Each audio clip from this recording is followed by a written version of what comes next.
Welcome to bioscope 20s. ജീവൻ്റെ ഉത്ഭവം ജീവികളുടെയും എന്ന ചാപ്റ്ററാണ് നമ്മൾ നോക്കിക്കൊണ്ടിരിക്കുന്നത്. അതിൻ്റെ അടുത്ത സെക്ഷനിലോട്ട് കിടക്കാം. ആദിമകോശത്തിൽ നിന്ന് പ്രോകാരിയോട്ടുകളും അവിടെ നിന്ന് യൂക്കാരിയോട്ടുകളും ഉണ്ടായി എന്ന് നമ്മൾ പറഞ്ഞു. അതുമായി ബന്ധപ്പെട്ടൊരു ബോക്സാണ് ഇവിടെ കൊടുത്തിട്ടുള്ളത്. 4 to 4.6 ബില്യൺ വർഷങ്ങൾക്ക് മുമ്പ് ഭൂമി ഉത്ഭവിച്ചു. അതായത് 4 മുതൽ 4.6 ബില്യൺ വർഷങ്ങൾക്ക് മുമ്പ്. പിന്നീട് 3.5 to 2.5 ബില്യൺ വർഷങ്ങൾക്ക് മുമ്പ് ആദ്യത്തെ ജീവൻ്റെ രൂപീകരണം, അതായത് ലളിത ഘടനയോട് കൂടിയ ഏകകോശ പ്രോകാരിയോട്ടുകളാണ് എന്ത് ചെയ്തത്, ആദ്യം ഉണ്ടായത്. ഈ നമ്പർ 4ൽ നിന്ന് 3ലേക്ക് ആവുന്നു എന്ന് പറയുന്നത് നിങ്ങൾക്ക് മനസ്സിലാവുന്നുണ്ടല്ലോ അല്ലേ. 4 എന്ന് പറയുമ്പോൾ അത്രയും കാലം പണ്ട്, 3 എന്ന് പറയുമ്പോൾ കുറച്ചുകൂടെ അടുത്ത്, 2 എന്ന് പറയുമ്പോൾ കുറച്ചുകൂടെ അടുത്ത്, അങ്ങനെ ആലോചിക്കണം. 2.5 ബില്യൺ ടു 541 മില്യൺ, അത് ബില്യണാണ്, ഇത് മില്യണാണ്. മില്യൺ വർഷങ്ങൾക്ക് മുമ്പ് യൂക്കാരിയോട്ടുകളായ ബഹുകോശ ജീവികളുണ്ടായി. 541 മുതൽ 252 ദശലക്ഷം വർഷങ്ങൾക്ക് മുമ്പ് സസ്യങ്ങളും ജന്തുക്കളും, അതായത് കരയിൽ ജീവിക്കുന്ന സസ്യങ്ങളും ജന്തുക്കളും ഉണ്ടായി. 252 to 66 ദശലക്ഷം വർഷങ്ങൾക്ക് മുമ്പ് ദിനോസറുകൾ ജീവിച്ചിരുന്ന കാലമാണ്.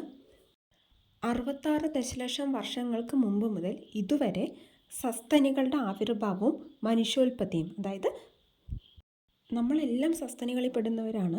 അപ്പോൾ സസ്തനികളിൽ മനുഷ്യൻ്റെ ആവിർഭാവം തുടങ്ങിയത് 66 ദശലക്ഷം വർഷങ്ങൾക്ക് മുമ്പാണ്. നിങ്ങൾ ചിമ്പാൻസിയൊക്കെ കണ്ടിട്ടില്ലേ? നമ്മോട് ഏറ്റവും അടുത്ത് നിൽക്കുന്നത് ഈ ജീവികളാണ്. ഇതാണ് ദിനോസറുകൾ. ഇന്ന് ഈ ജീവികളില്ല, ഇവയ്ക്ക് വംശനാശം സംഭവിച്ചു. അപ്പോൾ ഭൂമിയുടെ ഉൽപ്പത്തി മുതൽ മനുഷ്യനുണ്ടായത് വരെയുള്ള കാലഘട്ടം നിങ്ങൾക്ക് മനസ്സിലായില്ലേ? നമ്മളിപ്പോൾ മില്യൺ, ബില്യൺ, ദശലക്ഷം എന്നൊക്കെ പറഞ്ഞ് അങ്ങനെയുള്ള കാലങ്ങളാണ് പഠിച്ചത് അല്ലേ. ഇനി ഇത് നമുക്ക് കുറച്ചുകൂടെ ഈസി ആയിട്ട് മനസ്സിലാക്കാൻ ഒരു കലണ്ടർ ഉണ്ടാക്കിയിട്ടുണ്ട്. അതാണ് കോസ്മിക് കലണ്ടർ. പ്രപഞ്ചത്തിൻ്റെ പ്രായം കേവലം ഒരു വർഷമായി സങ്കല്പിച്ചുകൊണ്ട് ഒരു കലണ്ടർ തയ്യാറാക്കുകയാണെന്ന് കരുതുക. പ്രസ്തുത കലണ്ടറിലെ ഒരു സെക്കൻഡ് എന്നത് ഏകദേശം 438 വർഷങ്ങൾക്ക് സമാനമായിരിക്കും. അതായത് നമ്മൾ ഇപ്പോൾ പറഞ്ഞ കാര്യങ്ങൾ തന്നെയാണ്, ഒരു വർഷത്തിനകത്ത് സംഭവിക്കുകയാണെങ്കിൽ അതെങ്ങനെ ഉണ്ടാവും എന്നാണ് കോസ്മിക് കലണ്ടറിൽ പറയുന്നത്. നോക്കുക, ഈ കോസ്മിക് കലണ്ടർ എല്ലാ 12 മാസങ്ങളും കൊടുത്തിരിക്കുന്നത് കണ്ടോ? അതിൽ ജനുവരി 1-ാം തീയതി പുലർച്ചയോടുകൂടി പ്രപഞ്ചം ഉണ്ടായി എന്ന് കരുതുക. പിന്നീട് ജനുവരി, ഫെബ്രുവരി, മാർച്ച്, ഏപ്രിൽ, മെയ്, ജൂൺ, അങ്ങനെ ജൂലൈ വരെ കുറച്ചധികം കാലം കഴിഞ്ഞതിന് ശേഷം ഓഗസ്റ്റിനാണ് എന്തുണ്ടായത്, സൗരയൂഥം അഥവാ ഭൂമി ഉണ്ടായത് ഓഗസ്റ്റിലാണെന്ന് കരുതുക. സെപ്റ്റംബറിൽ എന്തുണ്ടായി, ജീവൻ്റെ ആവിർഭാവം അല്ലേ, ആദിമകോശം അല്ലെങ്കിൽ ജീവനൊക്കെ ഉണ്ടായി. അടുത്തത് ഒക്ടോബർ എടുക്കുകയാണെങ്കിൽ അവിടെ പ്രോകാരിയോട്ടുകൾ ഉണ്ടായി. നവംബറിൽ യൂക്കാരിയോട്ട് ഉണ്ടായി. ഡിസംബറോടുകൂടി നട്ടെല്ലുള്ള ജീവികൾ, ഡിസംബർ 20-ന് കരയിലെ സസ്യങ്ങൾ, 26-ന് ദിനോസറുകൾ, 27-ന് സസ്തനികൾ, 31-ന് മനുഷ്യൻ. ഇത് ഒരു സാങ്കല്പികമായ കലണ്ടറാണ്. ഇത് നിങ്ങൾക്ക് അറിയാൻ വേണ്ടി മാത്രം കൊടുത്തിരിക്കുന്നതാണ്. അതായത് ആദ്യം ഭൂമി ഉണ്ടായി, അതിനുശേഷം ജീവൻ്റെ ആവിർഭാവം ഉണ്ടായി, പിന്നെ പ്രോകാരിയോട്ടുകൾ, യൂക്കാരിയോട്ടുകൾ തന്നെ വരുന്നതാണ്. നട്ടെല്ലുള്ള ജീവികളാണ് ആദ്യം ഉണ്ടായത്. പിന്നെ കരയിലുള്ള സസ്യങ്ങളുണ്ടായി, പിന്നെ ദിനോസറുകൾ ഉണ്ടായി, അതിനുശേഷം സസ്തനികൾ, അതായത് കുഞ്ഞുങ്ങളെ പ്രസവിക്കുകയും പാലൂട്ടി വളർത്തുകയും ചെയ്യുന്ന ആൾക്കാരാണ് സസ്തനികൾ, അതായത് പലതരത്തിലുള്ള ജീവികൾ. പിന്നീട് ഏറ്റവും അവസാനമാണ് എന്തുണ്ടായത്, മനുഷ്യൻ ഉണ്ടായത്. മനുഷ്യന് തൊട്ട് മുമ്പുള്ള ജീവികളാണ് ഈ ഗൊറില്ല, ചിമ്പാൻസി പോലുള്ള കുരങ്ങ് വർഗത്തിൽപ്പെട്ട ജീവികൾ. മനുഷ്യന് തൊട്ട് മുമ്പുള്ള ജീവജാലങ്ങളാണ്. അവയുണ്ടായതിനു ശേഷമാണ് മനുഷ്യനുണ്ടായത്. ഈ കലണ്ടറിൽ ഒരു സെക്കൻഡ് എന്ന് പറയുന്നത് 438 വർഷമാണ് ഉദ്ദേശിക്കുന്നതെന്ന് നിങ്ങൾ മനസ്സിലാക്കി വയ്ക്കണം. അപ്പോൾ ഏറ്റവും അവസാനം ഉണ്ടായത് ആരാണ്, മനുഷ്യനാണ്.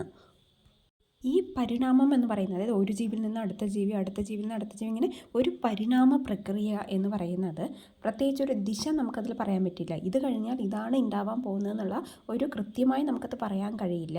അത് ആകസ്മികമായി സംഭവിക്കുന്നതാണ്. ഇത്രയും കാര്യങ്ങളോടുകൂടി ഈ ചാപ്റ്റർ അവസാനിക്കുകയാണ്. നമുക്ക് ഈ 2 ക്വസ്റ്റ്യൻസ് കൂടെ നോക്കിയിട്ട് നിർത്താം. തന്നിരിക്കുന്ന പ്രസ്താവനകളിൽ യൂക്കാരിയോട്ടുമായി ബന്ധമില്ലാത്തവ ഏതെന്ന് എഴുതുക. ശ്രദ്ധിക്കുക, ബന്ധമില്ലാത്തവയാണ്.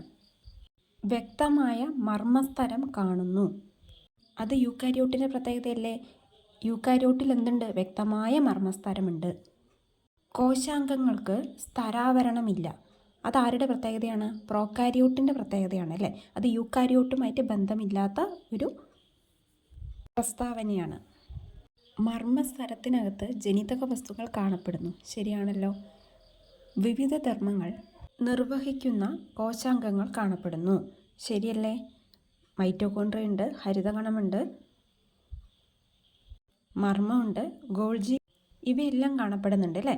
പിന്നെ മർമ്മസ്തരത്തിനകത്ത് ജനിതക വസ്തു എന്ന് പറയുമ്പോൾ DNA, RNA തുടങ്ങിയവ കാണപ്പെടുന്നില്ലേ?